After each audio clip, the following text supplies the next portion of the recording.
Hi guys, welcome to bio learning point and this is Priya Mishra. हम इस video में बात करेंगे कुछ नेशनल फेलोशिप के बारे में। और यहाँ पे मैं बेस रखी हूँ ओबीसी को, और इसी तरीके से एसटी एससी और जो भी कैटेगरीज हैं उनके बारे में हम बात करने वाले हैं। सो लास्ट तक आप बने रहिए। और इसमें मैं हालांकि हर चीज़ को जो है वो कवर अप करने का कोशिश करूँगी। तो बैकग्राउंड के बारे में हम सबसे पहले बात करें तो जो गवर्नमेंट ऑफ इंडिया है वो लॉन्च किया है सेंट्रल सेक्टर स्कीम, जिसका नेम उन्होंने रखा है national fellowship for the OBC candidate. ठीक है, ऐसा ही नेशनल फेलोशिप जो है वो एससी कैंडिडेट के लिए भी है, और डिफरेंट जो भी रिजर्वेशनल थिंग्स है उनके लिए ये चीज़ें जो है वो डिफरेंट एस्पेक्ट में प्रोवाइड किया जाता है। और इसका मेन रीज़न ये है to increase the opportunities for the student of other backward classes that is OBC for pursuing the higher education leading to acquiring degree such as MPhil and PhD. तो ये चीज़ तो यहाँ पे हो गई। स्कोप के बारे में हम बात करें कि स्कोप ऑफ द स्कीम जो है, the scheme is design to provide a total number of 300। तो ये नंबर ऑफ स्टूडेंट की बात हो गई। और जो बात हम करें, the number of intake of JRF has been enhanced from 300 to 1000 per year onwards to undertake advanced studies and research leading to MPhil PhD degree who have qualified the following test, that is National Eligibility Test for the Junior Research Fellowship or UGC and UGC Council of Scientific and Industrial Research, जो NET JRF का exam होता है वो। So the scheme covers all university institution recognised by the university grants commission.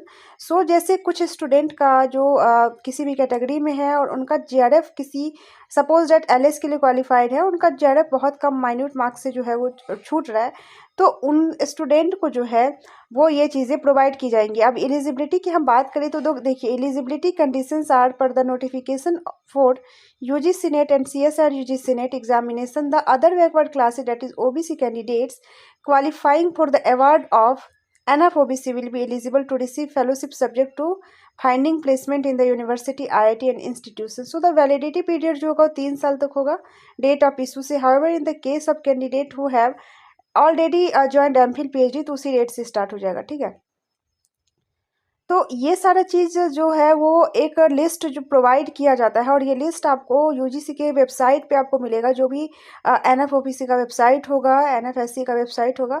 और ये list मतलब provide किया जाता है रिजल्ट के कुछ टाइम के बाद।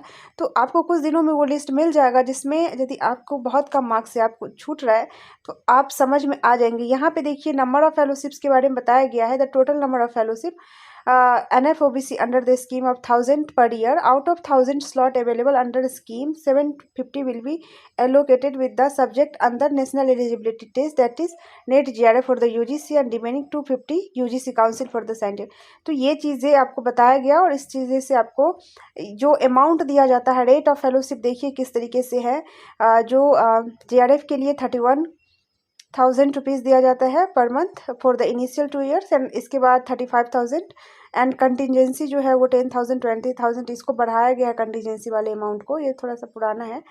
तो हाउस एंड डेंटल के बारे में भी बताया गया। And selection procedure for the fellowship for OBC candidate जो है, UGC is the nodal agency for implementing the scheme. So the selection for the award of NFOBC to student will be made on the basis of merit in.